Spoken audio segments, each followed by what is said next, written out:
What a blessing, wasn't it, to hear those children's voices singing and proclaiming the truth, as we heard, just as the prophet Isaiah foretold.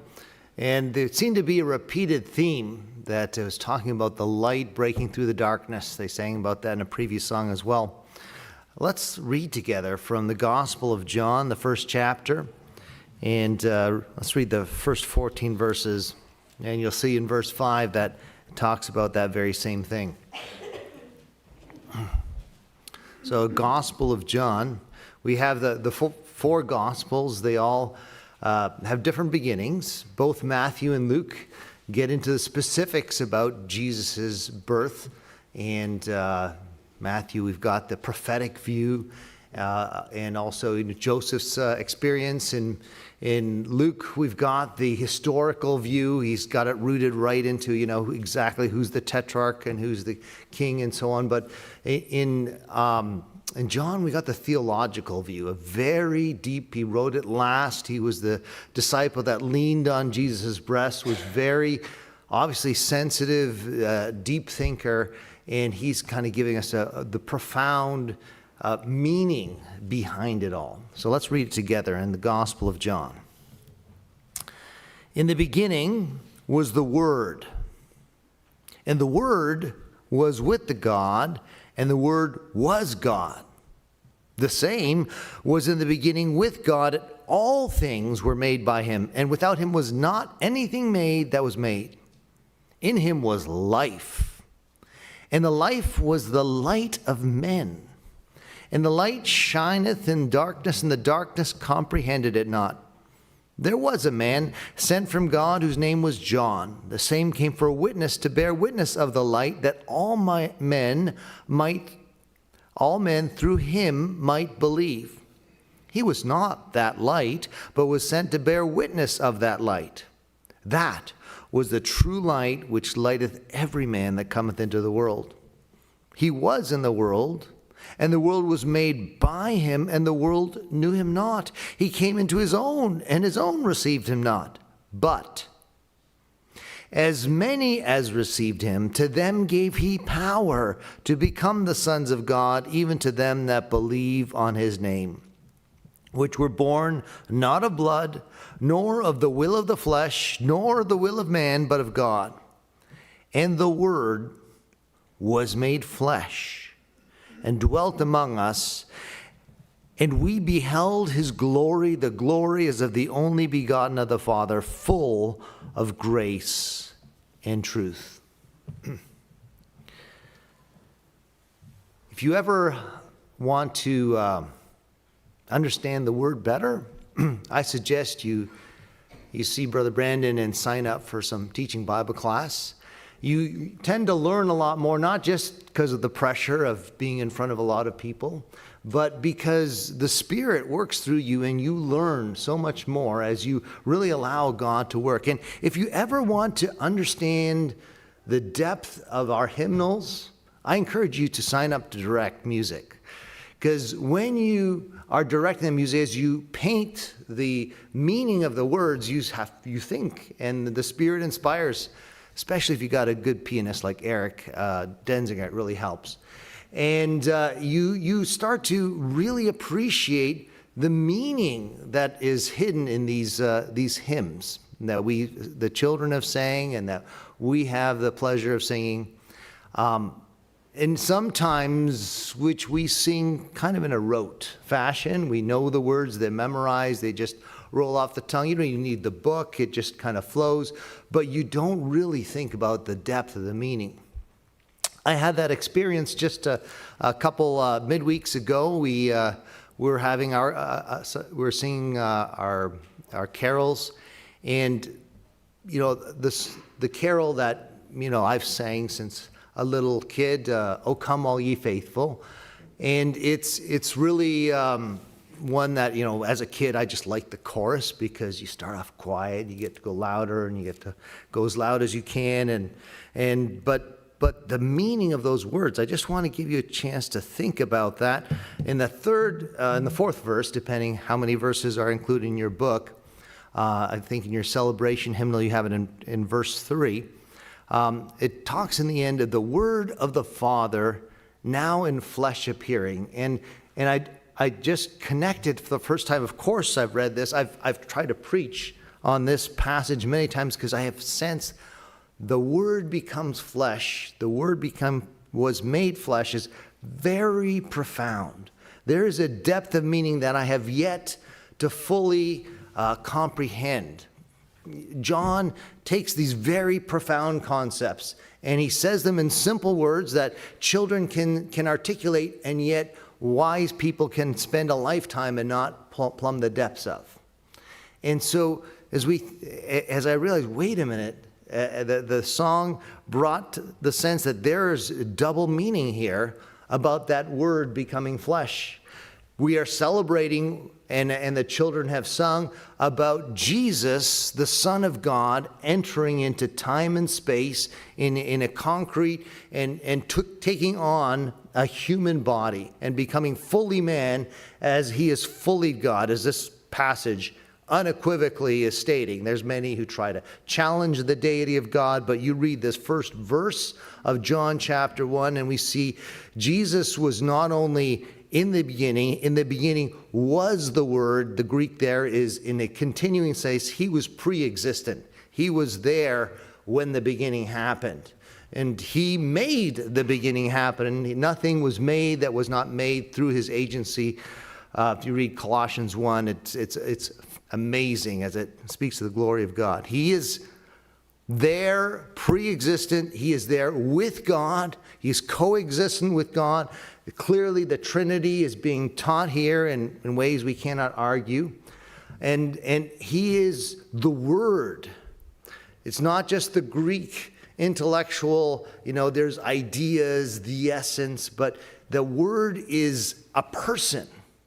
It's through the person of Jesus that we understand all things, just as we, by the light, we see things. It's by the Word, the person of Jesus, that we understand the Word of God, because he is the Word. And there's many who would like to distort and take different angles and twist the Scripture to fit their purpose. But when you see it through the lens of the person of Jesus, you see it for what God always intended. But that Word becoming flesh, becoming man, becoming one with us, the kids saying multiple times, Emmanuel, God with us, that he now understands your experience. He was tested in every way like you are, yet without sin. You can approach him with boldness because you have a high priest who knows you. And he will, as was even said in Bible class this morning, he will judge with understanding because he understands exactly what we have and have not done. The Word becomes flesh, however, does not end with what Jesus did on that very first night in the stable, coming into this world, becoming flesh, or probably 9 months earlier, that miracle happened. But we read together in verse 12 about another sense of the Word becoming flesh, and it's very personal. It's very applicable to you and I. It's one where we can participate in the miracle of the Word becoming flesh. It is not something that just happened 2,000 years ago, the hinge of history, the most significant thing, but it's something that can become the hinge of your life, the pivot in your life, that where the Word, the Spirit of God, and that Word becomes enables a new birth. Not only that was Jesus born, but you can be born again. Here we see that you're born not of blood or the will of the flesh, but God creates a new creation in you. And it's one of, And of course, there's thousands of years of theological debate back and forth. Is this God's work? Do we participate? Are we completely passive in this process? We kind of entered a little bit of the Romans 9 debate this morning in Bible class. But here it says that to them gave he the power, that as many as receive him, to them gave he power to become the sons of God, even to them that believe on his name. So it's clear that this is not something that is by fiat, that God does eeny, meeny, miny, mo. Neither is it something that the will of man that you can do by your choice and force of will. That's also excluded here, that you're not born of, neither is it by, blood, that, your parents were ACCers, you've got the heritage, you've got it, or you're Jewish. But this is something that God works in you in a synergistic way. And he gives you the ability. The word here, the power, many modern translations take the shade of the word of the right, or something less, but the Greek word clearly talks about the ability to do this. It's not to do. The word has that clear sense to it, and therefore, when you have the ability, you need to exercise the ability. And Jesus has made the way, and now that miracle of that word becoming flesh, that birth experience, that supernatural birth experience, can be your experience as you are enabled now to participate. That you can have that third part of the Trinity in you, and you can also become now one, and you can be with God as the Word was with God. The Word in you will allow you in a continuing eternal sense to be always in the presence of God and never be separated. And this is the light. The children sang so beautifully, so energetically, so passionately about the light breaking into the darkness. Here we talk a fair bit about the light being Jesus, and that the light shines in darkness, and the darkness comprehends it not. The sense there is not only a lack of understanding, although those who persist in darkness demonstrate a lack of understanding, but the Greek word here is more about cannot overcome it, cannot stifle it, cannot prevent it.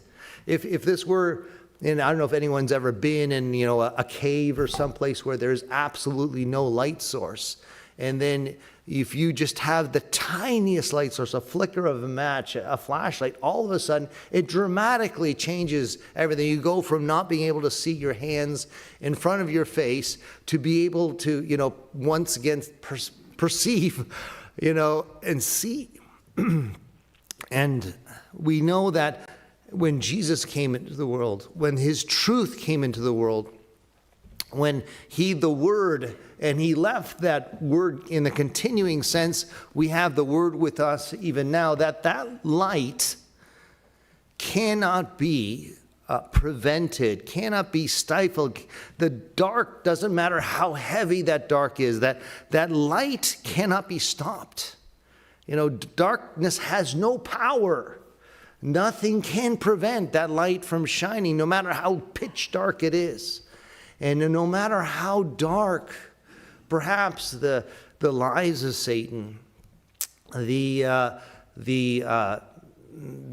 entrapment and scars and complications of sin, the problems people have as a result of maybe generations of hiding in that darkness and having darkness taint things, the light can overcome and will overcome, and gives the power to overcome. And this is a hope that we have because Jesus, the Word, became flesh. The light has shone, and everyone is invited to allow the Word to become flesh even in themselves. May the Lord bless His Word.